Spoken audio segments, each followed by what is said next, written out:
কিচ্ছু না ভাই গো খালি ঠান্ডা লিয়া বাইরেছে সব কিছু অন্ধকার হয়ে গেছে খালি ঠান্ডা লিয়া বাইরেছে কালো হয়ে যাও পর সব অন্ধকার হয়ে গেছে পরে বাইরে পড়ছে ঠান্ডা লইয়া কিচ্ছু লইতে পারছে না লইতে পারছে না গো আমার ছিল ভাই জুতা বানাইতে যা যা লাগে যাই ছিল সবই ছিল উনি আর কি বলবেন মহিলা মানুষ দেখতেছেন অবস্থা ফ্যাক্টরির তোরা আমি তো ভাবে ফ্যাক্টরির তাই না মাল ভর্তি মাল কালকা বাইরে লইলে অনেক মাল কিউসি হয়েছে মাল বাইরেব মিশিং পত্র অনেক কিছু আছিল জুতার আইটেমে যা লাগে আর কি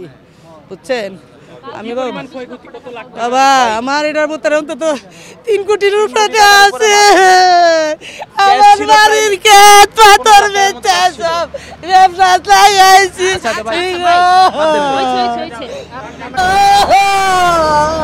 আমার কিচ্ছু না ভাই গো আমার 3 কোটি টাকা মানুষের ক্ষয়ক্ষতি বলতে আমার স্টাফ কেউ ছিল না ভিতরে আল্লাহ বাঁচিয়েছে সব নামাজে গিয়েছিল নামাজ থেকেও যাওয়ার পরেই মানে সব মানে আমার আপুই ছিল ভিতরে আপু একা বেরোতে পারছে শুধু এটাই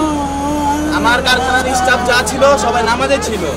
লাখ শুকরিয়া যে আমাদের স্টাফের কারো কোনো ক্ষয়ক্ষতি হয়নি আল্লাহর রহমতে অশেষ শুকরিয়া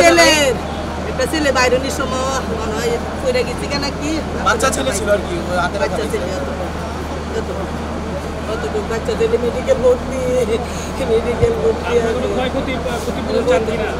ক্ষতিপূরণ সরকারে বুঝবো আমাদের ব্যবসা বাণিজ্যের কথা সরকারে বুঝবো বুঝি না আমরা কি করবো একটা ব্যবসা টাকা পয়সা দেওয়া হয়েছিল বেতন দেওয়া হয়েছিল